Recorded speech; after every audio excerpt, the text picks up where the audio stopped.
The Galactic Coalition had stood for 12,000 years. It was a union of 847 different species from across the known universe. They had built great cities on 1,000,000 worlds. They had created wonders that would make ancient gods weep with jealousy. They had ended wars, cured diseases, and mapped the stars themselves. And now, they were running away. Ambassador Kethvora stood at the massive window of the Coalition Senate building on the capital world of Nexus Prime. His tall, slender body was covered in scales that shifted color with his emotions. Right now, they were a deep, fearful purple. Behind him, the great chamber was filled with chaos. Representatives from hundreds of species shouted over each other. Some were crying, others were already leaving, rushing to their ships. "How long do we have?" asked a trembling voice beside him. Kethvora turned to see Ambassador Iril, a small furry creature from the Mikari system. Her large eyes were wet with tears. "The frontier worlds fell in 3 days." Kethvora replied. His voice was hollow. 17 billion dead, 3 entire species wiped out, gone, as if they never existed. And the enemy? What do we know about them? Kethvora looked back at the window. In the distance, he could see ships already lifting off. The evacuation had begun before the Senate had even voted. "We call them the Silence," he said. "They came from somewhere beyond our galaxy, from the empty void between the stars. They are machines, I think, or perhaps living things that became machines. No one knows for certain because everyone who gets close enough to study them dies. What do they want? Memories." The word hung in the air like poison. They consume memories. When they kill a person, they take everything that person ever knew, ever felt, ever loved. And when they finish with a world, that world is erased from history. The frontier species. I knew their names yesterday. Now I cannot remember them. Their art, their music, their languages, all gone, as if they were never born. Iril made a small sound of horror. "That is not possible. I watched the recordings before they too were erased. I saw cities vanish. I saw people screaming as their own children. Forgot them. The Silence does not just kill bodies. It kills souls." The great doors of the Senate chamber burst open. High Chancellor Morvath entered, his massive form supported by 6 mechanical legs. He was ancient, the oldest living member of the Coalition, and he had seen 3 wars in his long life. But Kethvora had never seen him look so afraid. "The vote is complete," Morvath announced. His voice echoed through the chamber, silencing the chaos. "Protocol Omega is now in effect. All Coalition species are ordered to evacuate to the Andromeda Corridor. The combined fleet will provide cover for civilian transports. This is not a drill. This is not a temporary measure. We are leaving, and we are not coming back." The chamber erupted in fresh chaos. Species that had been enemies for centuries now embraced each other in shared terror. Others fought to reach the exits first. Kethvora watched it all with numb acceptance. This was the end of everything they had built, the end of civilization itself. Ambassador Kethvora. He turned at the sound of his name. A human woman was walking toward him through the crowd. She was small by Coalition standards, barely reaching his chest. Her hair was gray and cut short. Her uniform was simple and practical. She moved like a soldier, each step precise and purposeful. "Admiral Helena Vance," she introduced herself. "United Nations Space Command." Kethvora tried to remember what he knew about humans. They were young, very young by galactic standards. Their species had only discovered space travel about 300 years ago. They had joined the Coalition just 50 years past. Most species considered them little more than clever children, still learning to walk among the stars. "Admiral," he greeted her politely. "You should be evacuating with the others. The human transport ships are gathering in Sector 7. We are not evacuating." Kethvora blinked. "I am sorry. I do not think I understood you correctly." "You understood me perfectly. Humanity is not running. We are staying to fight." For a long moment, Kethvora could not speak. He looked at the small human woman as if she had just announced that she planned to extinguish a star by spitting on it.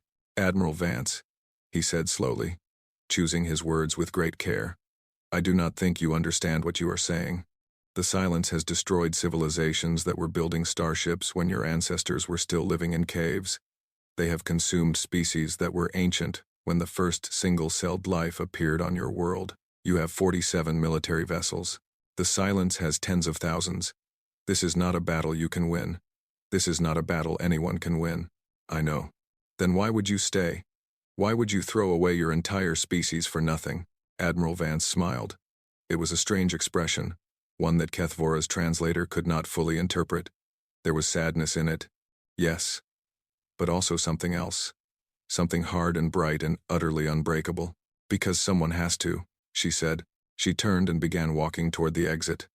Kethvora followed her, his long legs easily keeping pace with her shorter stride. Admiral, please, think about what you are doing. Your species is young. You have so much potential. If you flee now, you can rebuild. You can grow. In a few thousand years, you might be strong enough to face the Silence. But if you stay and fight, you will die. All of you. Every human that has ever existed will be erased from the universe. Your art, your music, your stories, gone forever. Is that really what you want? Vance stopped walking. She turned to face him, and Kethvora saw something in her eyes that he did not understand. It was not fear. It was not madness. It was something he had never seen in any species before. Let me tell you something about humans, she said. About 100,000 years ago, my ancestors were living in caves in a place called Africa. They had no technology, no weapons except rocks and sticks. And they were dying. A massive volcano erupted, and the climate changed. Food became scarce. Our population dropped to maybe 10,000 individuals. 10,000 humans in the entire world. We should have gone extinct, but you did not. No, we did not. And do you know why? Because those 10,000 people refused to give up. They looked at a dying world, and instead of accepting death, they got angry. They spread across the planet. They crossed frozen wastelands and burning deserts. They built boats and crossed oceans. They faced predators bigger and stronger than themselves and killed them with pointy sticks. They were cold, hungry, and outnumbered, and they won anyway. Kethvora shook his head. That was different. You were fighting nature, not an enemy that can think and adapt. Was it different? We have been fighting extinction since the day we climbed down from the trees. Ice ages, plagues, famines, wars. We have killed each other by the billions. We have burned our own cities and poisoned our own air. We have come within minutes of destroying ourselves with nuclear weapons. And every single time, we survived. Not because we were the strongest or the smartest, but because we are too stubborn to die. She started walking again, and again Kethvora followed. The Silence expects us to run, Vance continued. Every species they have ever encountered has run. That is the logical thing to do. The smart thing. But humans are not always logical, Ambassador. Sometimes we are just mean. And right now, I am very, very mean. They reached the exit. Outside, the sky was filled with ships. Thousands of vessels of every size and shape were rising toward the stars, carrying billions of refugees toward safety. It was the greatest exodus in galactic history, and one small group of ships was moving in the opposite direction. Those are our warships, Vance said, pointing at the fleet of human vessels. 47 capital ships, 112 support craft, maybe 1 million soldiers in total, against an enemy that has conquered galaxies. It is suicide. Maybe. Probably. But here is the thing about humans, Ambassador. We are not afraid of suicide missions. Our history is full of them. 300 Spartans holding a mountain pass against 1 million soldiers. A few hundred defenders holding a fort in Texas against thousands. Young men climbing out of trenches to charge machine guns. We know how to die fighting. It is one of the things we are best at. Kethvora felt something strange stirring in his chest. He did not recognize it at first. It had been so long since any species had made him feel this way. It was hope. Tiny and fragile, but real. You truly believe you can win? Vance laughed. It was a bitter sound. No, I do not think we can win. But I think we can hurt them. I think we can make them bleed. And I think that if we are going to die anyway, we might as well die screaming curses and throwing punches. And your people? Your civilians? Your children? They feel the same way. Vance's voice softened slightly. I spoke to the president before I came here. She is going to address the entire planet in a few hours. She is going to tell them the truth. All of it. The enemy, the odds, the almost certain death that is coming. And then she is going to ask them to fight anyway. And you think they will? I know they will. Because that is who we are. We are the species that runs toward danger instead of away from it. We are the species that builds hospitals in war zones and rescues strangers from burning buildings. We are the species that looks at the impossible and says, "Hold my beer." Kethvora did not understand the last reference, but he understood the meaning behind it. "You are insane," he said quietly. "Probably," Vance agreed. "But we are also humanity. And humanity does not go quietly." She reached out and took his hand. Her grip was warm and surprisingly strong. "Go, Ambassador. Take your people and run. Find a safe place in another galaxy. Build new cities and write new songs. And remember us. That is all I ask. When the history books are written, remember that there was a species called humanity. Remember that when the darkness came, we stood against it. Remember that we did not run." She released his hand and walked toward her waiting shuttle. Kethvora watched her go, his scales shifting through colors he could not control. "Admiral," he called out. She stopped and looked back. "Why?" he asked. "I still do not understand. Why throw away everything for a fight you cannot win?" Vance smiled that strange smile again. "Because my grandmother survived a concentration camp. My grandfather lost his legs in a war and still raised 4 children. My mother was a refugee who walked 1,000 miles with nothing but the clothes on her back. I come from a long line of stubborn, angry people who refused to die when they were supposed to. If I ran now, I would be spitting on their graves. But you will die. Everyone dies, Ambassador. The only question is whether you die standing up or lying down." She paused. "Besides, there is one thing the silence has never faced before." "What is that?" "A species with nothing to lose and everything to prove." Her eyes gleamed with something fierce. "We have been fighting for our survival since before we could write. We have trained for extinction our entire history. The silence thinks it is coming to conquer another easy prey. It is wrong. It is walking into the largest trap in the history of the universe." "A trap?" "The trap is us. We are the species that invented war. Not the clean, civilized war that the Coalition practices. The ugly, brutal, no-rules kind of war. The kind where you burn your own cities rather than let the enemy have them. The kind where grandmothers pick up rifles and children throw grenades. The kind where there is no surrender, no negotiation, no mercy." She climbed into her shuttle. Before the door closed, she looked back one last time. "Tell the Coalition something for me. Tell them that we are going to buy them time. Months, maybe years, if we are lucky. Use that time wisely. Build defenses. Develop new weapons. And maybe, just maybe, think about coming back to help." The door closed. The shuttle lifted off. Kethvora watched it fly toward the gathering human fleet, and he felt something break inside him. He had been running his entire life. His species had been running for thousands of years. They had always believed that survival was the highest goal, that living to fight another day was better than dying today. But watching that small human shuttle fly toward certain death, he suddenly was not sure anymore. He turned and walked back into the Senate building. The chamber was almost empty now. Only a few stragglers remained, packing the last of their belongings. "Ambassador!" One of his aides rushed toward him. "The evacuation shuttle is waiting. We need to go now." Kethvora did not answer. He walked to his desk and began pulling up files. Historical records, military data, everything the Coalition had ever collected about the silence. "Ambassador, what are you doing?" "There is no time. I am copying these files," Kethvora said calmly. "Everything we know about the enemy. I am going to send them to the human fleet." "Why?" "They are already dead. They just do not know it yet."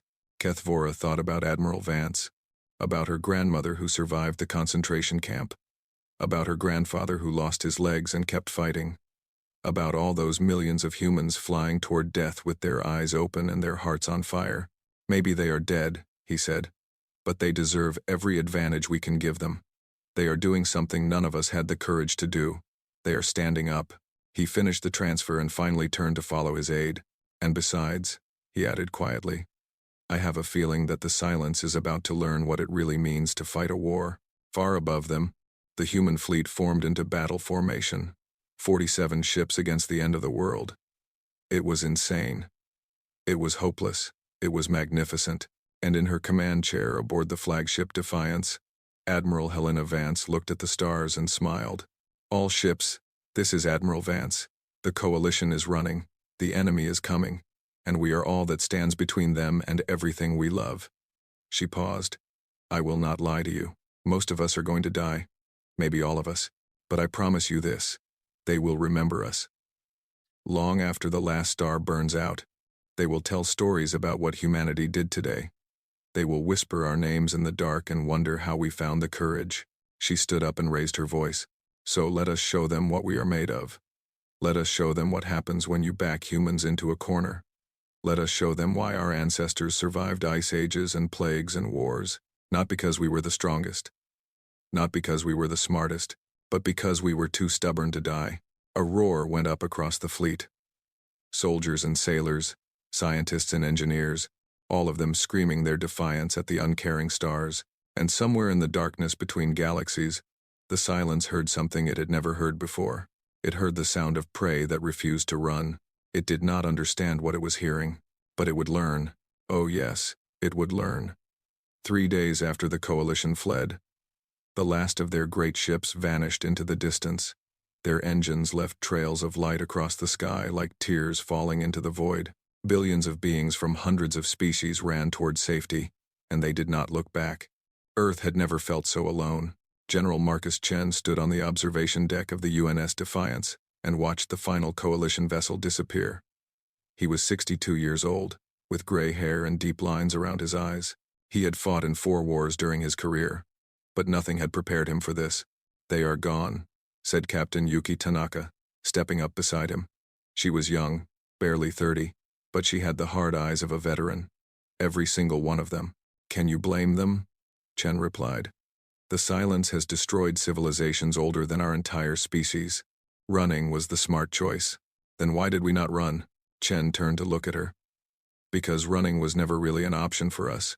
Where would we go? We have 47 warships and maybe 1,000 civilian transports. The Andromeda Corridor is 2 million light-years away. We would die of old age before we got halfway there. So, we are fighting because we cannot run? No. Chen shook his head. We are fighting because we are humans. We are fighting because that is what we do. Our history is written in blood, Captain. Every great moment of our civilization was purchased with sacrifice. The soldiers who held the line at Marathon. The defenders of Stalingrad who fought house to house in the frozen ruins. The passengers of Flight 93 who charged the cockpit knowing they would die. We have always been willing to trade our lives for something greater. He turned back to the window. Besides, I have grandchildren. 2 little girls, 5 and 7 years old. They live on a farm in Kansas with their parents. If I run now, the silence will eventually find them. Maybe in 100 years, maybe in 1,000, but it will find them. And if we fight, we buy them time. Time to grow up. Time to have children of their own. Time to develop new technologies, build new defenses, find new allies. He paused. Or maybe we win. Unlikely, I know, but not impossible. Tanaka was silent for a moment. Then she nodded slowly. I have a sister on Mars, she said. She is pregnant. Her husband is a teacher. They are scared, but they are not running either. She told me that if the world is going to end, she wants her child to be born free, even if it is only free for a day. Chen placed a hand on her shoulder. That is why we fight, Captain. Not for victory, for that one extra day. The door behind them opened, and a young officer rushed in. His face was pale and excited. General, Admiral Vance is calling an emergency meeting. All senior staff. She says it is time to discuss the Prometheus protocol. Chen and Tanaka exchanged glances. Prometheus. The word hung in the air like a curse. Tell her we are on our way, Chen said. The meeting room was deep in the heart of the Defiance, protected by meters of armored plating. When Chen and Tanaka arrived, they found Admiral Vance already there, along with a dozen other senior officers. The room was tense and quiet. Thank you all for coming, Vance said. She looked tired. None of them had slept much in the past 3 days. I will get straight to the point. The coalition is gone. The enemy is coming. We have maybe 6 weeks before they reach the outer colonies. That gives us 6 weeks to prepare the biggest surprise in military history. She pressed a button, and a holographic display appeared in the center of the room. It showed a schematic of something massive and terrible, something that made several officers gasp. "This is the Prometheus Protocol," Vance continued. "Most of you have never heard of it. That was intentional. It was developed in secret over the past 50 years, by a joint effort of every major nation on Earth. It was meant to be our last resort if we ever faced extinction." "What is it?" asked Colonel Rodriguez, a heavy-set man with a thick beard. "Everything," Vance replied. "Every terrible weapon we ever dreamed of but were too civilized to build. Antimatter bombs capable of destroying entire planets. Gravity weapons that can tear ships apart at the molecular level. Biological agents that can dissolve organic matter in seconds. Nanobots designed to eat through any material known to science." "My God," someone whispered. "God has nothing to do with this," Vance said flatly. "This is pure human ingenuity applied to the art of killing. We designed these weapons for ourselves, you know. In case we ever went to war with each other again, we were afraid that the old nuclear arsenals would not be enough next time. So we built something worse. And we are going to use them against the silence? We are going to use everything against the silence. Every weapon, every trick, every dirty tactic we have ever developed." Vance leaned forward. "The Coalition fights clean wars. They have rules and conventions and limits. We do not. We are going to fight the ugliest, dirtiest, most vicious war in the history of the galaxy. And we are going to make the silence regret the day it decided to come for us." General Chen studied the schematics. "How much of this is operational?" "About 60%. The other 40% is still in development. But we are rushing it. Every scientist on Earth is working around the clock." Vance pulled up another display. "We also have the Coalition's old defense platforms. They left them behind when they ran. Thousands of automated weapon systems, just sitting there waiting to be reprogrammed. They left their defenses. They did not think they would need them. They planned to run so far that the silence would never find them." Vance smiled grimly. "Their loss is our gain. Colonel Washington, I want you to take a team and start reprogramming those platforms. Turn them into the deadliest killing machines in the galaxy." "Yes, Admiral." "Captain Tanaka, you are now in charge of our intelligence division. I want to know everything about the silence. How they move, how they communicate, what they are afraid of. Find me weaknesses." "Understood." "General Chen, you have overall command of ground forces. The enemy will eventually land on our worlds. When they do, I want them to find nothing but death waiting for them." Chen nodded. "I have already started planning. Booby traps, ambushes, guerrilla tactics. We are going to make every city a fortress and every street a killing ground." "Good." Vance looked around the room. "Everyone else, I want maximum creativity. I want ideas that would make our ancestors proud and our enemies terrified. Nothing is off the table. Nothing is too extreme. If it might hurt the silence, I want to hear about it." The meeting continued for 3 more hours. Plans were made. Resources were allocated. By the end, every officer in the room had a mission and a purpose. As they filed out, Chen hung back. He caught Vance's arm. "Helena," he said quietly. They had known each other for 20 years. "Are you sure about this? The Prometheus weapons. Once we use them, there is no going back. We will be proving that humanity is exactly as dangerous as the Coalition always feared." Vance looked at him with eyes that held no doubt. "I hope we prove we are more dangerous than they ever imagined," she said. "That is the whole point, Marcus. We need to be so terrible, so relentless, so absolutely merciless, that the silence decides we are not worth the trouble, or at least that we are expensive enough to give it pause. And if we become monsters in the process, then we become monsters. Better a living monster than a dead saint." She paused. "Besides, we have always been monsters. We just pretended otherwise. The silence is about to meet the real humanity. The one that built empires on skulls and wrote poetry about the beauty of war. The one that invented nuclear weapons and then gave them cute nicknames. We are not the peaceful explorers the Coalition thought we were. We are predators wearing the skin of prey." Chen had no response to that, because deep down, he knew she was right. On Earth, President Amara Okonkwo stood in front of cameras and prepared to tell the world the truth.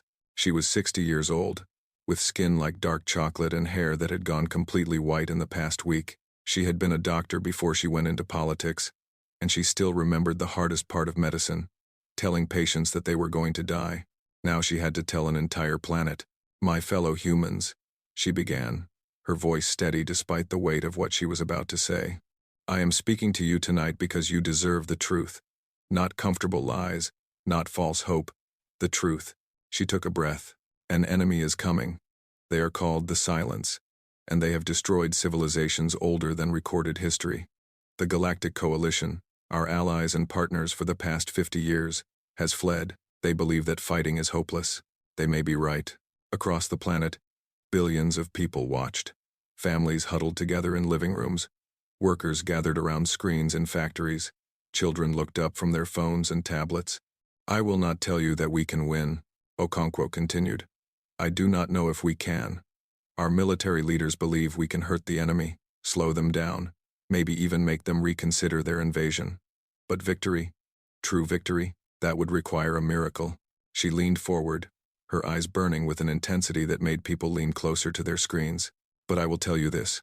We are not running. Not because we are too proud or too stupid to run, but because there is nowhere to run to. Our ships cannot outrun the enemy.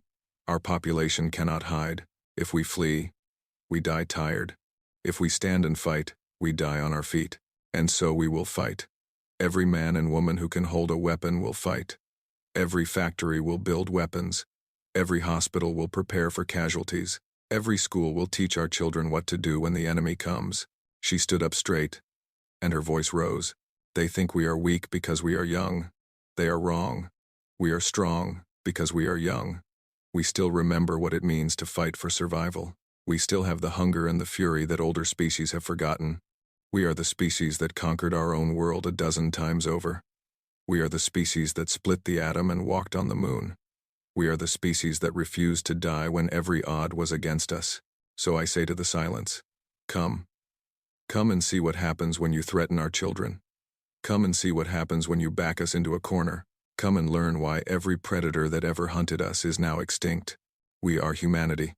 We are not afraid of you. And we will never, ever surrender." The broadcast ended. For a long moment, the world was silent. Then the silence broke.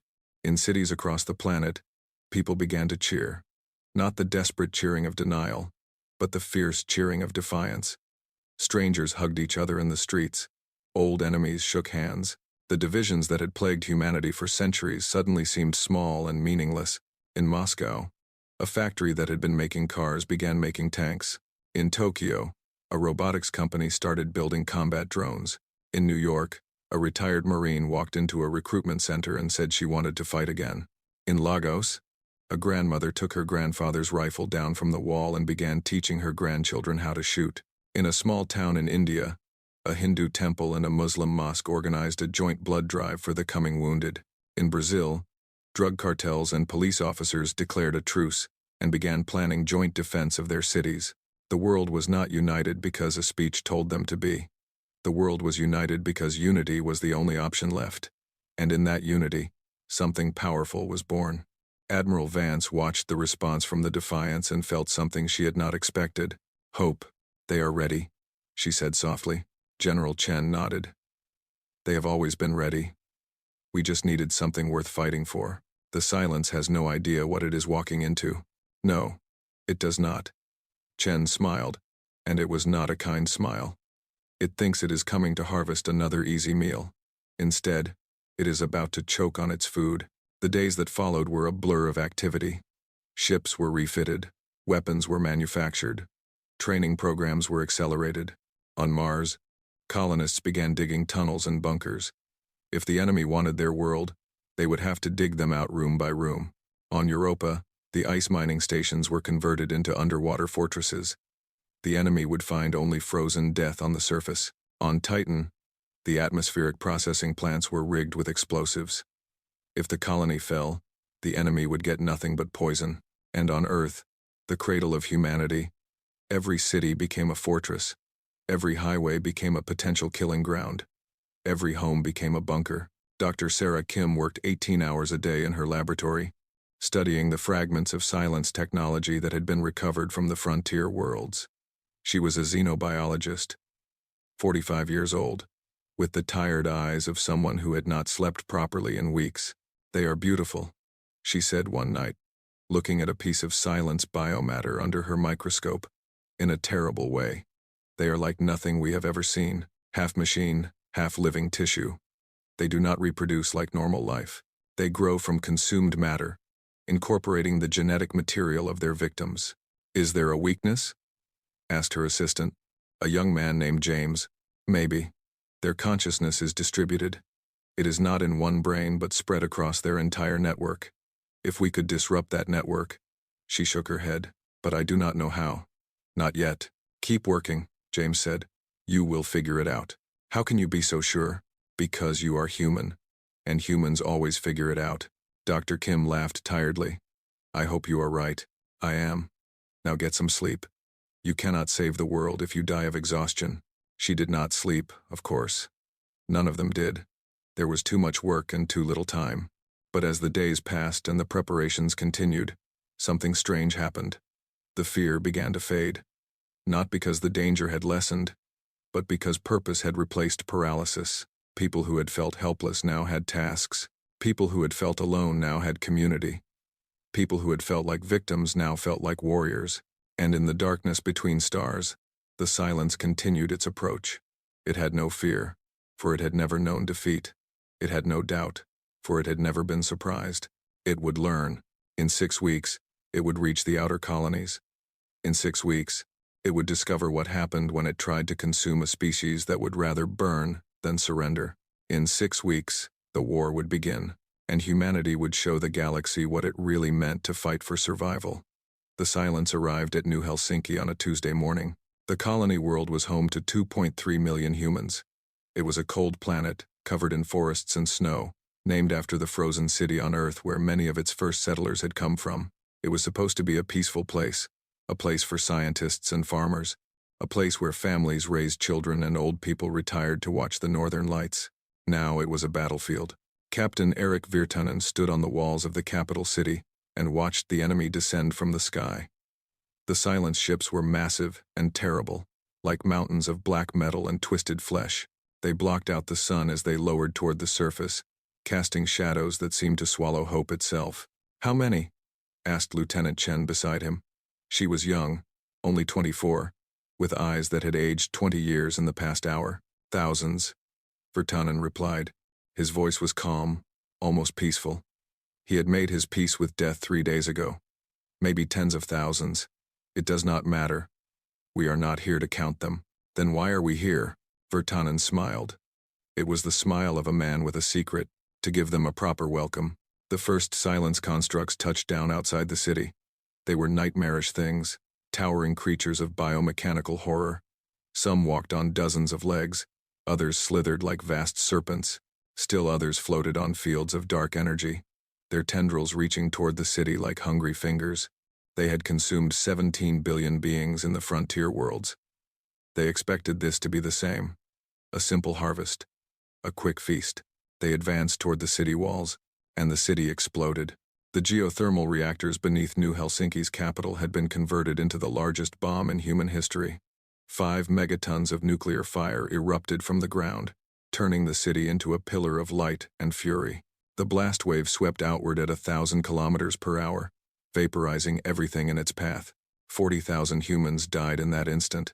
40,000 people who had volunteered to stay behind, to be the bait in the trap. Fathers and mothers, sons and daughters, old and young. They had known what would happen. They had stayed anyway, and they took 87 silence vessels with them. It was the first loss the enemy had suffered in 11,000 years. Across the planet, similar scenes played out. Mining towns detonated their own ore processing facilities. Fishing villages sank their ships in the harbors and collapsed the docks. Research stations destroyed their data and then destroyed themselves. The silence had come expecting to harvest a helpless world. Instead, they found a trap. On the UNS Defiance, Admiral Vance watched the battle reports come in. Her face was pale, but her eyes were steady. Casualties? She asked. Approximately 200,000 dead on New Helsinki, reported Captain Tanaka. Her voice was tight with grief. But the enemy has lost over 100 ships, and they have gained nothing. Every city is destroyed. Every data bank is wiped. Every person is either dead or evacuated. The silence has never faced scorched earth tactics before, General Chen added. They are designed to consume and absorb. But there is nothing left to absorb. We have denied them everything. Vance nodded slowly.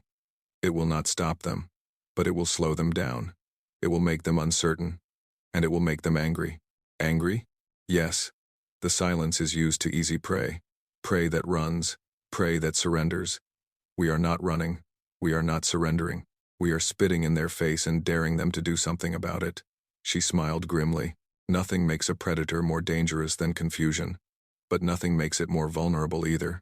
The war continued. On a dozen worlds, humanity fought with tactics that horrified even themselves. Cities were mined before the enemy arrived. Factories were rigged to explode the moment they were captured. Crops were poisoned, water supplies were contaminated, and livestock was slaughtered rather than left for the enemy. Captain Dmitry Volkov led his strike team through the corridors of a silence harvester ship. They had infiltrated through a breach created by a suicide bomber. A young woman named Sarah who had strapped herself with antimatter charges and walked directly into the ship's loading bay. "How much further?" asked Sergeant Wong, covering the rear. Volkov checked his scanner. 200 meters. The power core should be just ahead. "And our extraction?" "There is no extraction." Volkov's voice was matter of fact. "We always knew this was a one-way trip." The team was silent for a moment. Then Corporal Rodriguez spoke up. "I have a daughter," he said. "She is 3 years old. Lives with her grandmother on Luna. I want you all to know that I am glad to be here. Glad to die for something that matters." "We are all glad," said Volkov. "That is why we volunteered. Now stay focused. We have a job to do." They fought their way through nightmarish corridors, past creatures that defied description. Volkov lost half his team in the first 100 meters. He lost the other half in the next 50. By the time he reached the power core, he was alone. His left arm was gone, severed by an energy blade. His armor was cracked and leaking. Blood was dripping down his face from a wound on his scalp. But his finger was still on the detonator. He looked around the core chamber. It was vast and terrible, pulsing with alien energy. This was the heart of the harvester, the engine that powered its horrible work. Volkov thought about his wife, who had died 10 years ago. He thought about his son, who was fighting on Mars right now. He thought about the little house in Siberia where he had grown up, with the wood stove that never worked properly and the dog that barked at squirrels. He smiled. "Tell my daughter I went down swinging," he said into his communicator, knowing the message would be recorded and sent if any of them survived. Then he pressed the button. The harvester died in light. Across the galaxy, the fleeing coalition received reports they could not understand. Ambassador Kethvora sat in his quarters on the refugee ship and watched the footage over and over again. A human marine, her leg blown off by enemy fire, dragging herself forward on her belly to detonate an explosive. A pilot, his ship crippled and burning, steering it directly into an enemy carrier. Civilians with mining equipment and industrial tools, holding apartment buildings like ancient fortresses. "They are insane," whispered his aide. "They are absolutely insane." "No," Kethvora replied quietly. "They are not insane. We just never understood them." He pulled up the human history files that Admiral Vance had left behind. He had been reading them constantly since the evacuation, trying to understand the species that had chosen to stay and die. "Look at this," he said, pointing to a section. 300 years before they discovered space travel, they had a war. A global war. Millions dead. And in the middle of it, in a frozen city called Stalingrad, a group of soldiers held a single building for 58 days. 58 days of constant fighting, with no food, no water, no hope of rescue. When they were finally relieved, only 5 of them were still alive. Why did they not surrender? Because surrendering was not an option. The enemy had made clear that captured soldiers would be killed. So they fought. Not for victory, but for spite. They fought because dying on their feet was better than dying on their knees. The aide shook her head. "Our species would never do that. No species in the coalition would do that. That is why we ran," Kethvora said. "And that is why they stayed." He closed the file and stared at the blank screen. "We thought we were teaching them when they joined the coalition. We thought we were civilizing them, showing them how to be proper galactic citizens. But we had it backwards. They were the ones with something to teach us. We just never wanted to learn." Back in human space, the war ground on. Month after month, world after world, the humans traded their lives for time. They did not try to hold territory. They did not try to build defensive lines. They simply made the enemy pay for every inch in blood and fire. Private Maria Santos was 17 years old when the silence came to her hometown of Sao Paulo. She had been a student, planning to study medicine at university. Instead, she found herself holding a rifle in the ruins of what used to be a shopping center. "They are coming," said the old man beside her. His name was João, and he had been a professor of literature before the war. Now he was a sniper with 47 confirmed kills. "I know," Maria replied. "I can hear them." The sound of the silence was unlike anything else. It was not just noise, it was absence. It was the sound of memories being erased, of souls being consumed. People who heard it too long went mad. Others simply stopped, their minds shutting down rather than facing the horror. Maria had learned to ignore it. She had learned to ignore a lot of things. "How many charges do we have left?" she asked. 3. Enough to take out their advance group, maybe buy us another hour. "Good. I want to see the sunrise." João looked at her with sad eyes. "The sun will not rise for another 4 hours. I know, but I want to try." They fought through the night. João died at 3 a.m., taken by a tendril that came through the wall. Maria killed the creature that killed him, then fell back to the next position. She fought alone for another hour, moving from room to room, building to building, always staying one step ahead of the enemy. At 5:47 a.m., she was cornered, out of ammunition, out of options, surrounded by creatures that wanted her memories more than her life. She looked at the grenade in her hand. Her last grenade, the one she had been saving. The silence closed in. Maria thought about her mother, who had died in the first wave. She thought about her little brother, who was safe on a refugee ship somewhere. She thought about all the things she would never do, all the places she would never see. Then she pulled the pin. "Suck on this," she said, and smiled. The explosion was small compared to the nuclear fire that had consumed New Helsinki. But it was enough. Maria Santos died at 17 years old, having killed an estimated 37 enemy units in a single night of fighting. She never saw the sunrise, but she made sure the silence remembered her. Stories like Maria's were repeated a million times across human space. Every world, every city, every street became a graveyard for the enemy. The silence had never fought a war of attrition before. They had never faced an enemy that considered death a victory if it hurt them enough. 6 months into the war, humanity had lost Earth's moon, 17 colony worlds, and 340 million lives. The numbers were staggering. The grief was unbearable. On Earth, funeral services ran 24 hours a day, and even then, they could not keep up. But the silence had lost something too. They had lost time. For 11,000 years, the silence had swept through the galaxy like a plague, consuming everything in their path. They had never slowed down. They had never stopped. Now, for the first time, they were stuck, bogged down, bleeding. Their losses were tiny compared to humanity's. They had lost maybe 1,000 ships and a few million constructs. Against their total force, it was nothing.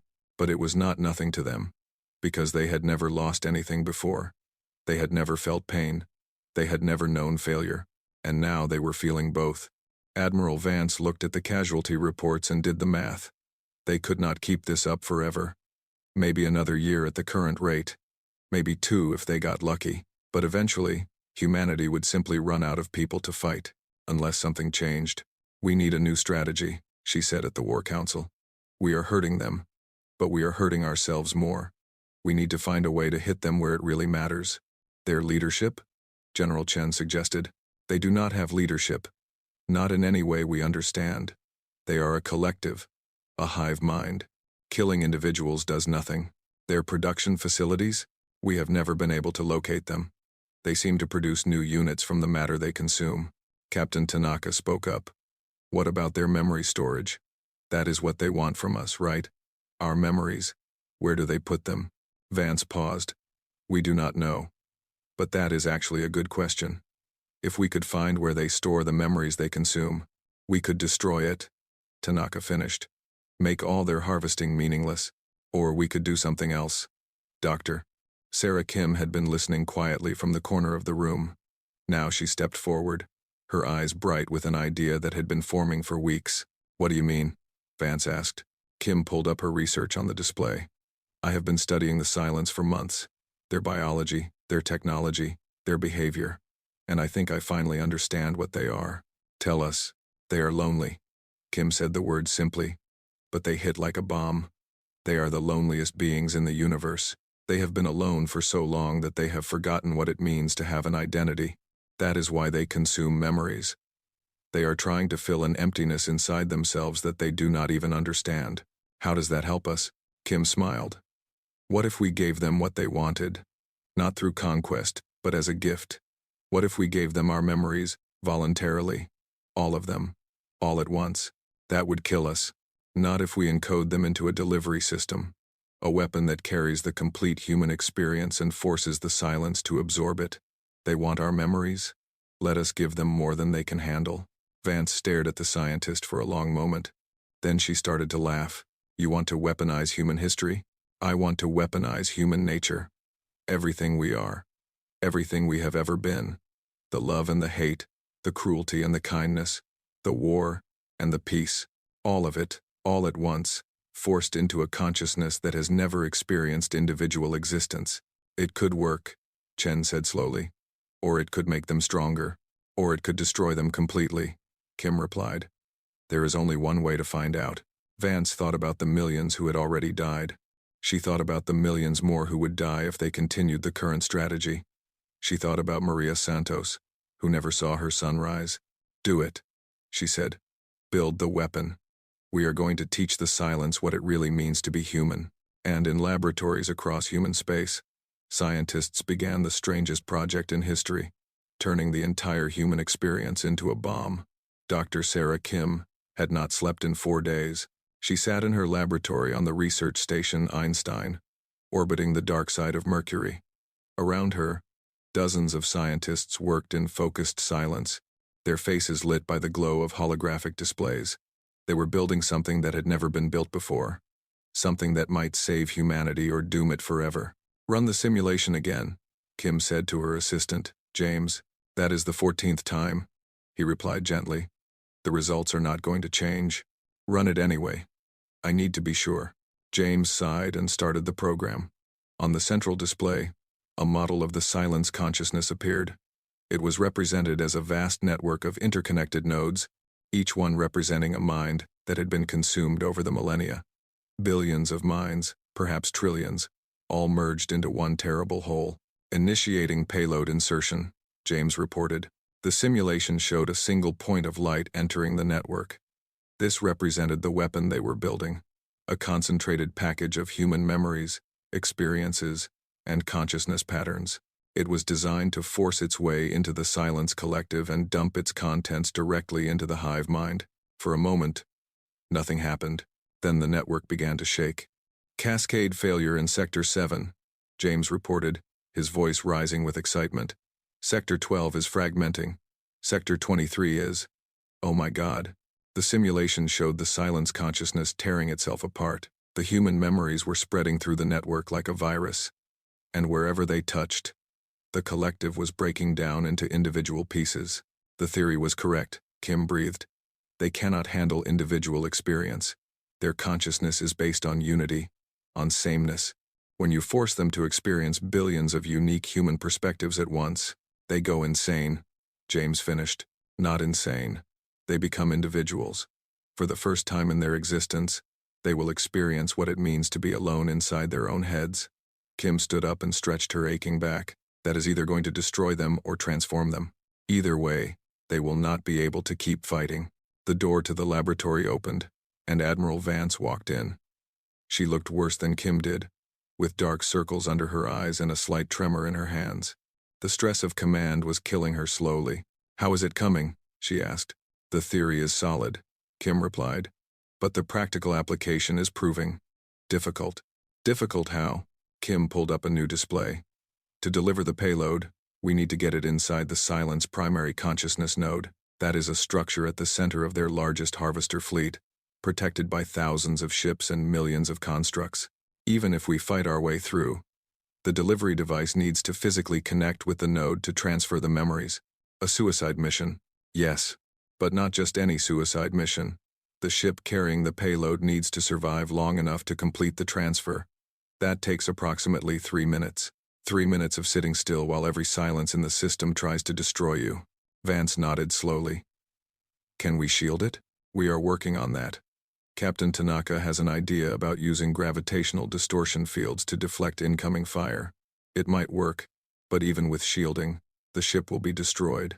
The crew has no chance of survival. Then we will need volunteers. We already have them. Kim's voice was soft. Every pilot in the fleet has volunteered. They are fighting each other for the privilege. Vance closed her eyes for a moment. When she opened them, they were wet. Of course they have, she said. Of course they have. She walked to the window and looked out at the stars. Mercury's surface stretched below them, barren and cratered, and utterly lifeless. It was strange to think that humanity's last hope was being built in such a desolate place. There is one more problem, Kim said hesitantly. Tell me. The payload needs to contain the complete human experience. All of it. Every memory, every emotion, every perspective. We have been gathering data from volunteers across human space. People who have agreed to have their consciousness patterns recorded. But it is not enough. We need more. Much more. How much more? Ideally, everyone. Every human being alive should contribute their memories to the payload.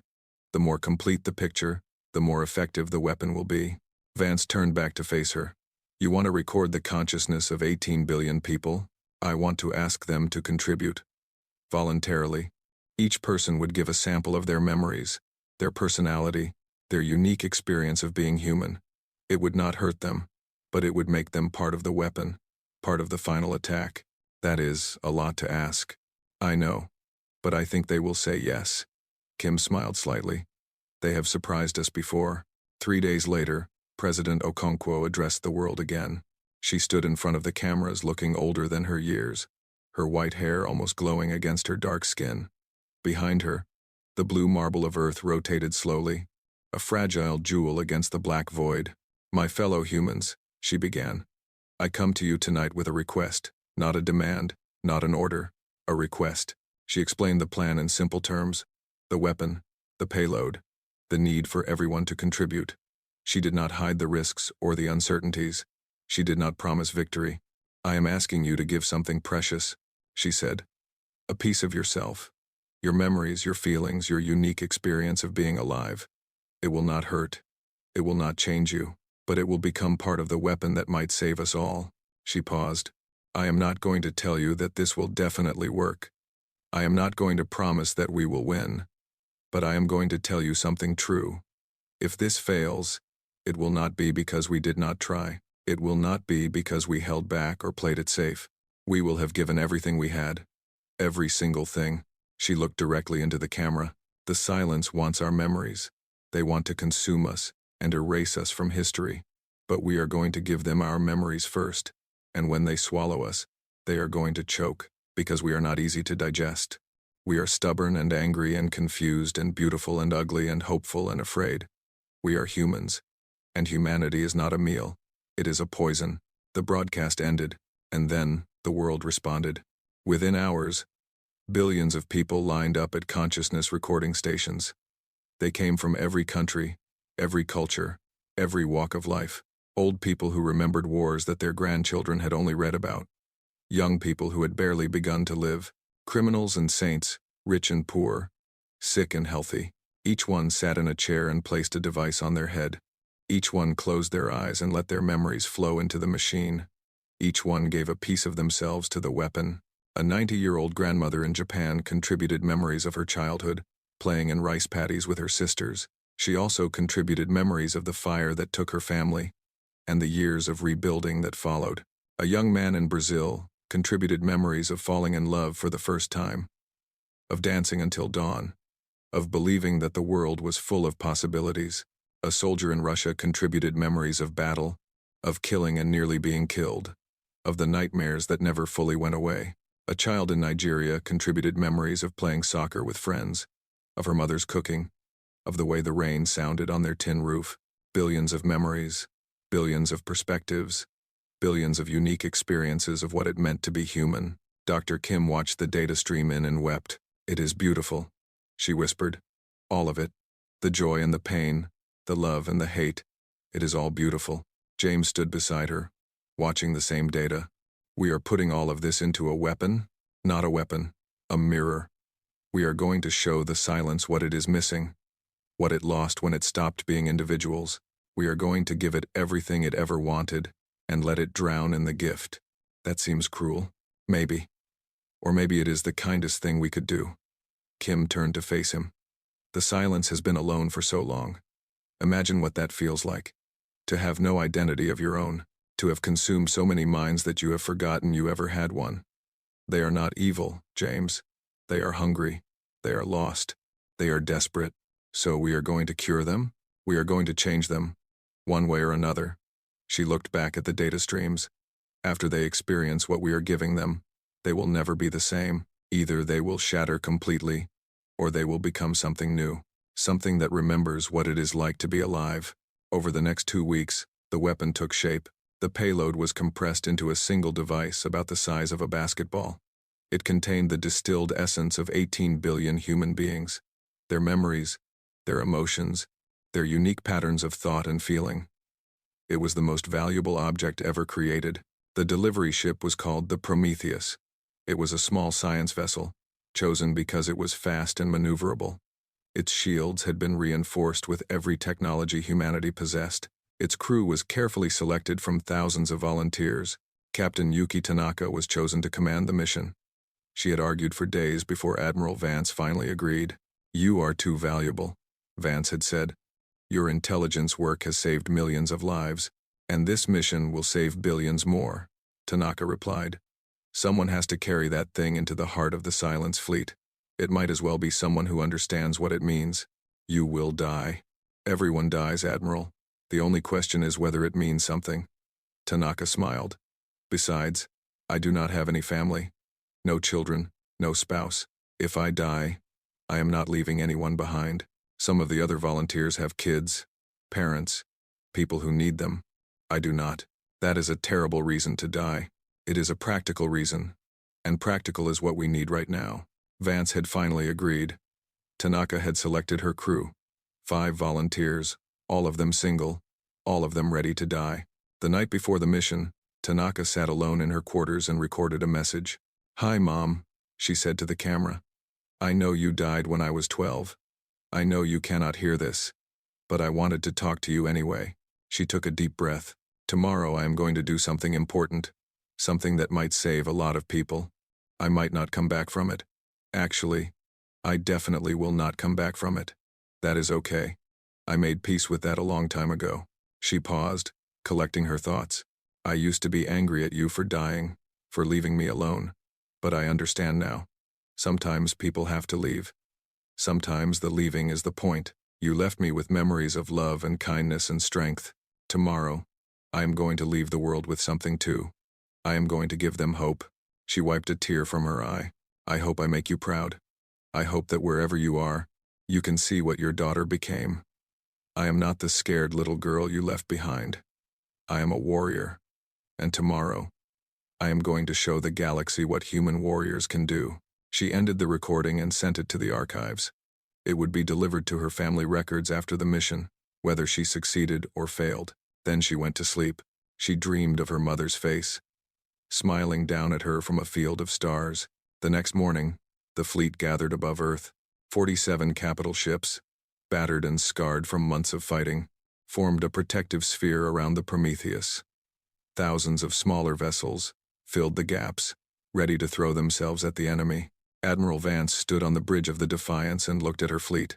So few ships, so few people, against an enemy that numbered in the billions. But they had something the Silence did not have. They had each other. "All ships, this is Admiral Vance." Her voice echoed across the fleet. "In a few hours, we will enter the final battle. Many of us will not survive. Perhaps none of us will survive. But that is not what matters." She paused. "What matters is that we tried. What matters is that we fought. What matters is that when the darkness came for us, we did not go quietly. We screamed and kicked and punched and bit. We made them pay for every life they took. We made them work for every inch." Her voice rose. "The Silence has been destroying civilizations for 11,000 years. They have never lost. They have never even been challenged. Until now. Until us. We are the first species in history to make them bleed. And today, we are going to make them choke on their own blood. A roar went up across the fleet. Soldiers and sailors, engineers and scientists, all of them screaming their defiance at the uncaring stars. For Earth, Vance shouted. For Earth, the fleet replied. For humanity. For humanity. The engines ignited. The fleet began to move. And somewhere ahead, in the darkness between worlds, the silence waited. They had no idea what was coming for them. On the Prometheus, Captain Tanaka sat in her command chair and watched the stars blur past. The payload rested in a secure compartment behind her, pulsing faintly with the combined consciousness of 18 billion human beings. Nervous? Asked Lieutenant Park beside her. Terrified, Tanaka admitted, but not of dying. I am terrified of failing, of getting so close and not finishing the job. You will finish it. I know you will. How do you know? Park smiled. Because I looked at the payload data. I saw what is inside that thing. The strength of it. The love of it. There is nothing in the universe that could stand against that much human spirit. Nothing. Tanaka nodded slowly. I hope you are right. I am right. Now let us go save the world. The Prometheus flew on, carrying its precious cargo toward destiny. Behind it, the human fleet followed, ready to give their lives for 3 minutes of time. 3 minutes to change the fate of the galaxy. 3 minutes to prove that humanity was more than just another species to be consumed. 3 minutes to show the silence what it really meant to be human. And somewhere in the void, the enemy stirred. It sensed something coming. Something new.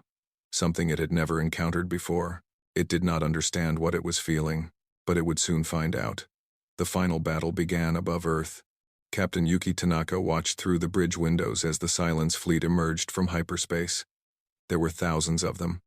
Perhaps tens of thousands. Massive harvester ships, each one large enough to swallow cities whole. Millions of smaller constructs, swarming like locusts around their parent vessels. And at the center of it all, the primary consciousness node. A structure the size of a small moon, pulsing with dark energy and the stolen memories of countless civilizations. So that is what we are up against, Lieutenant Park said quietly. Yes. Tanaka's voice was calm. Beautiful. In a terrible way. The fleet is engaging, reported her helmsman, a young man named Chen. His hands were steady on the controls, but his voice trembled slightly. He was 23 years old and would not live to see 24. Through the windows, Tanaka could see the human fleet surging forward. 47 capital ships, badly outnumbered, throwing themselves at an enemy that had conquered galaxies. It should have been hopeless. It should have been suicide. It was both. And it was magnificent. The UNS Defiance led the charge, its massive guns blazing. Admiral Vance stood on the bridge, barking orders, coordinating the attack with the precision of a master surgeon. Ships exploded on both sides, human and silence alike, filling the void with fire and debris. All ships, maintain formation, Vance shouted. Focus fire on their harvester escorts. Open a path to the node. The battle was chaos and beauty mixed together. Human destroyers darted between enemy vessels, drawing fire, buying time. Cruisers pounded at the Silence defenses with everything they had. Frigates launched suicide runs into the hearts of enemy formations, their crews accepting death in exchange for confusion. And behind it all, the Prometheus flew unseen, slipping through the cracks in the enemy line. We are through the outer perimeter, reported Chen. The fleet is doing its job. We have a clear path. Tanaka nodded. Maintain course. Maximum stealth. The Prometheus was small and quiet, designed for science rather than war. In the chaos of the battle, it was almost invisible. The Silence had never encountered such tactics before. They were used to enemies that fought in the open, that announced themselves with pride. The idea of sneaking through their lines had simply never occurred to them. Human sneakiness. Another weapon the galaxy had underestimated. Distance to primary node. 50,000 kilometers, Park reported. Time to intercept? 12 minutes at current speed. 12 minutes. In the distance, Tanaka could see the human fleet dying. Ships exploded in silent flowers of fire. Life pods ejected into space, only to be consumed by Silence constructs. The UNS Valor, a battlecruiser that had served humanity for 20 years, rammed itself into an enemy harvester, taking both vessels down in a mutual death embrace. Thousands were dying every minute. All to give the Prometheus 12 minutes. Tanaka gripped the arms of her chair. Increase speed. We need to get there faster. Increasing speed will make us visible to their sensors. I know. Do it anyway. We cannot let their sacrifice be for nothing. The Prometheus surged forward, abandoning stealth for speed. Almost immediately, enemy constructs began to turn toward them. We have been detected, Chen reported. Enemy vessels converging on our position. How many? Hundreds? Thousands, maybe? Tanaka smiled grimly. Then they know we are important. Good. On the Defiance, Admiral Vance saw the swarm changing direction. They were heading for a small ship near the center of the battle, a ship that should have been invisible. They found the Prometheus, she said. All ships, new priority. Protect that vessel at all costs. The human fleet changed tactics instantly. Ships that had been fighting defensively now threw themselves into the enemy swarm, drawing fire, buying seconds.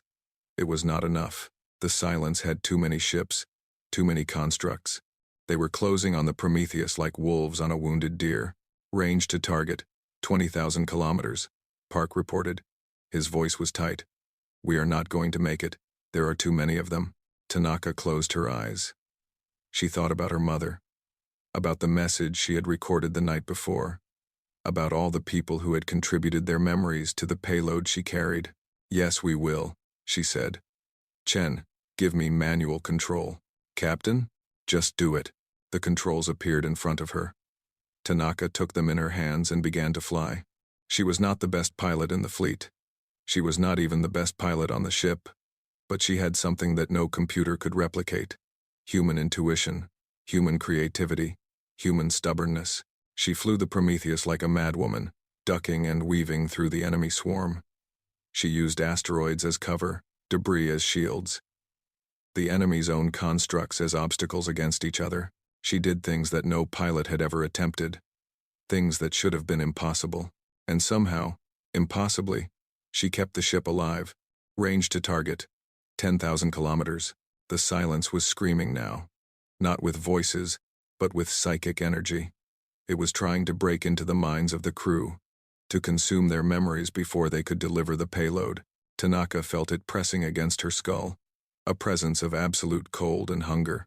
She pushed back, not with psychic power, but with sheer will. She thought about her mother. She thought about Earth. She thought about all the people counting on her.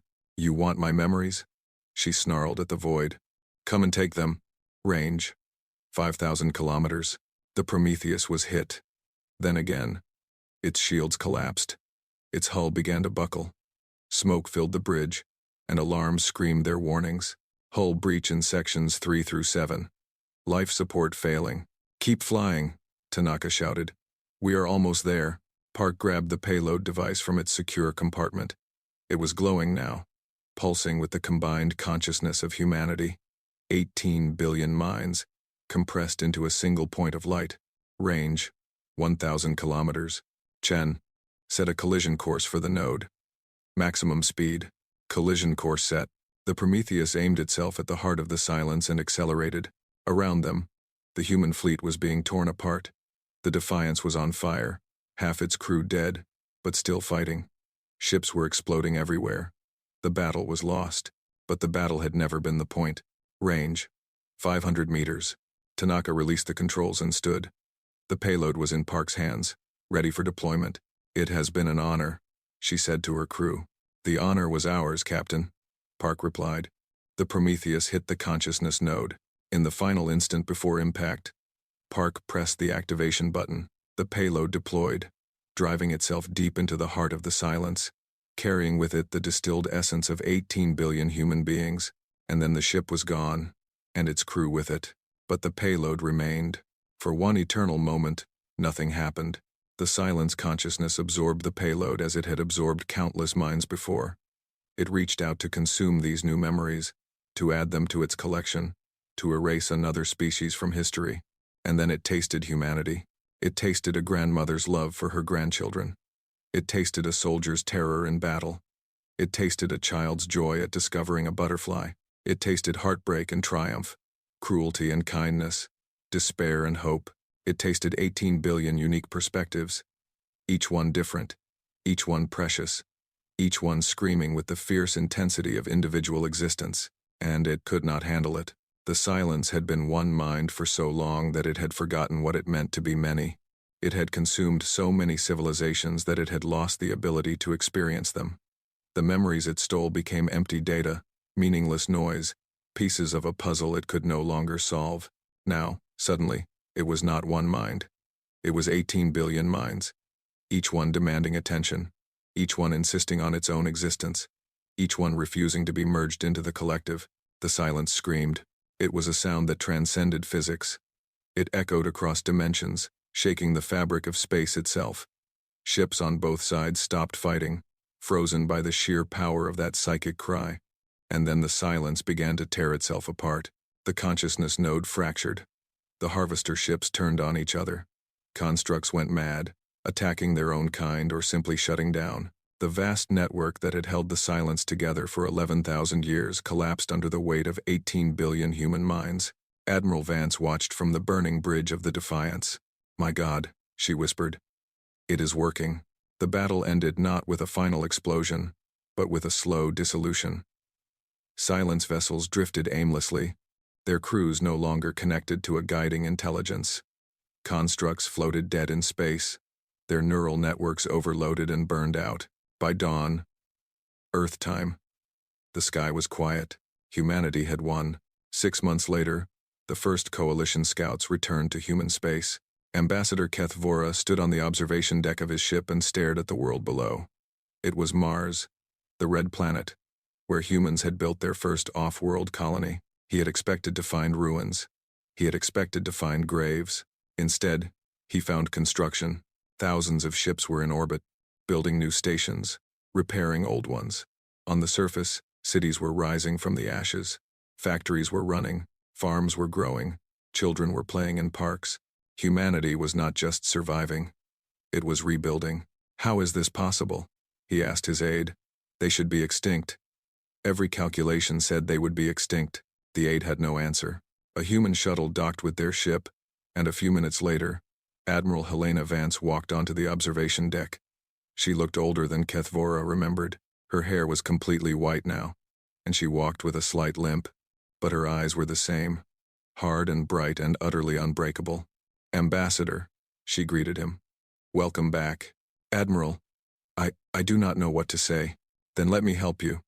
Vance walked to the window and looked down at Mars. "You ran. We stayed. We fought. We won. We did not think you could win. Neither did we. But we fought anyway." Kethvora moved to stand beside her. "What happened to the silence? They are still out there. Scattered, broken, confused. They are no longer a threat. Maybe they never will be again." Vance paused. "When we gave them our memories, we changed them. They are not one mind anymore. They are billions of minds, each one struggling to understand what it means to be individual. Some of them have started communicating with us. They are like children, really, lost and scared and looking for guidance. You are helping them? We are trying. It seems like the right thing to do." Vance smiled slightly. "They spent 11,000 years trying to consume us. Now they are going to have to live with us instead. I think that is a fair punishment."